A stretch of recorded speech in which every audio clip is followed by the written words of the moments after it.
So system load, this is especially pertinent if you are managing large, what I will call batches of applications. So let's say you are somewhat new to Actifio, you've got some of your data protected by us, things are going well. However, you've got another 5,000 databases, nice mix of SQL and Oracle that are sitting out there in your production data center. And now it's time to get those under the protection of the Actifio appliance. Now, 1,500 apps ingesting all at the same time, as you can imagine, puts quite a load on the system.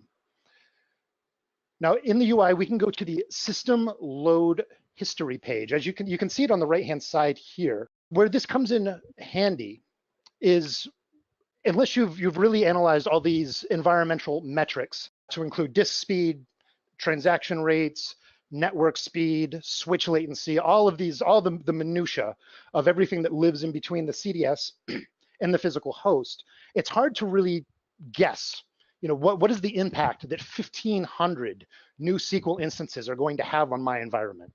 My advice there is, again, it's so environmentally dependent that it's hard to give you a general overriding guidance.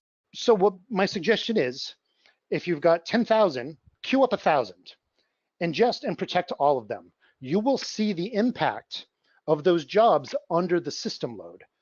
Now this shows 1 day, 7 days, and 30 days.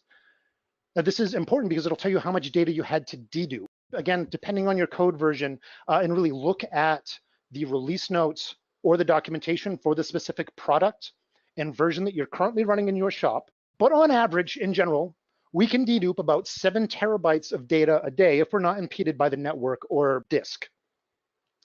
So once you've onboarded your 1,000 new SQL applications with another 9,000 waiting in the wings, we can look at this page and we can take a look at how much load did it put on the machine. If we increase this, are we at risk of missing snapshots? Are we running out of slots?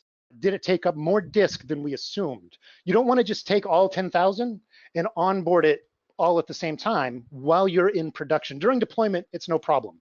But if you have a production environment, don't put yourself at risk. Take your large payload that is to be ingested, your 5,000 or 10,000 hosts that are coming on board, and carve out 500 to 1,000, ingest those, and then take a look at the system load monitor.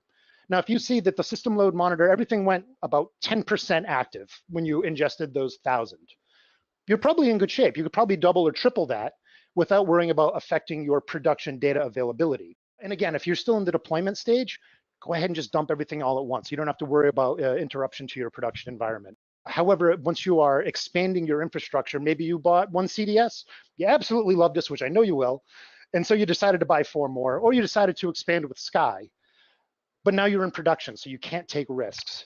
Take a small amount, onboard that, note its impact in our system load monitor, and then you can make a better informed, better educated decision about how you want to proceed onboarding the rest. Thank you for joining us for another YouTube Tech Tip video. If you like the content you're seeing on this channel, please remember to like the video, subscribe to the channel, and turn on notifications so you will be alerted to any future content.